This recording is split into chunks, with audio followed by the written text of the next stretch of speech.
Informasi berikutnya, Saudara, pasca dikeluarkannya Inpres oleh Presiden Prabowo, kondisi perekonomian masyarakat di Pulau Enggano belum sepenuhnya pulih. Penangkalan alur pelabuhan yang terjadi beberapa waktu lalu masih menyisakan dampak besar. Meski pengangkutan hasil bumi sudah mulai berjalan, tapi masih terbatas karena harga angkut yang menjulang. Terparah. Biasanya sekedar badai apa ini nggak terlalu ini kan, kalau ini asli parah nian. Di tengah hamparan hijau pohon pisang yang seolah menjanjikan harapan, nyatanya justru memberikan mimpi buruk. Harga jual pisang sebagai hasil bumi terbesar Pulau Enggano masih anjlok.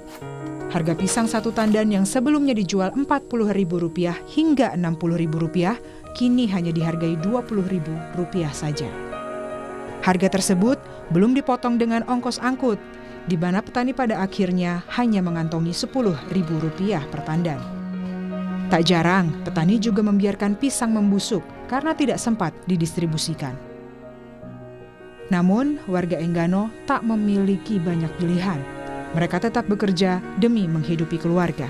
Kita kebunnya batas belakang ini yang kita kelola, paling batas 500 ribuan ada. 400, itulah batas normalnya. Kalau sekarang kondisi sekarang? Kalau kondisi yang sekarang nih paling dapat 150-200 itu yang ada sekarang nih. Cukupnya sih iya, tahulah sekarang kita keluarga kan enggak cukup lah harga yang kayak gitu. Harga sekarang kan kita tahu mahal. Dari data yang dihimpun Litbang Kompas menunjukkan, selain pisang, Pulau Enggano juga memiliki hasil bumi lain yang biasanya dipasarkan ke luar pulau dengan jumlah yang cukup besar.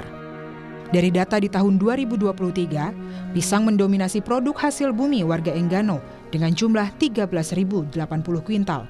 Lalu di nomor 2 ada jengkol sebanyak 2.175 kuintal hingga cabai keriting dengan 321 kuintal. Meskipun alur pelayaran di Pelabuhan Enggano mulai kembali normal, namun para petani pisang masih harus berjibaku mengirim hasil panen mereka dengan perahu nelayan. Hal ini memiliki resiko yang tinggi karena perahu nelayan tidak dirancang untuk angkutan dagang skala besar. Belum lagi biaya yang harus dikeluarkan pengepul hasil bumi, di mana mereka harus merogoh kocek lebih dalam, bahkan bisa sampai Rp20 juta untuk angkut 20 ton pisang. Karena kondisi alur kan, jadi untuk sementara ini ya kapal nelayan kita pakai. Berapa ongkosnya kalau pakai nelayan? Ongkosnya tuh per kilo dia bang, dia 1.000.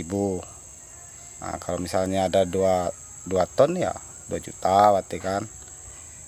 Kalau ongkos nelayan kemarin bang 20 juta sewa kapal, ada yang 15, tergantung dari kapalnya juga bang. Itu kapal feri atau kapal? Kapal nelayan bang. Kapal nelayan kecil itu bang? Iya nelayan kecil. Sedangkan yang diangkutnya juga terbatas bang? Terbatas ya, terbatas. Cuman bersihnya ya dibilang nggak ada bang.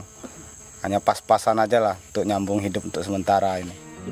Wakil Gubernur Bengkulu Mian mengatakan, Pemprov Bengkulu berjanji akan memberikan subsidi biaya angkut hasil bumi dan perikanan. Dirinya menyebut Pemprov tengah menggodok kebijakan subsidi tersebut. Dan Pak Gubernur buat kebijakan untuk beberapa episode ya pengangkutan hasil produksi pertanian untuk menutupi ya kan kerugian petani di periode yang lalu terjadi stagnasi, akan dibuat kebijakan subsidi biaya pengangkutan untuk beberapa bulan ke depan ya.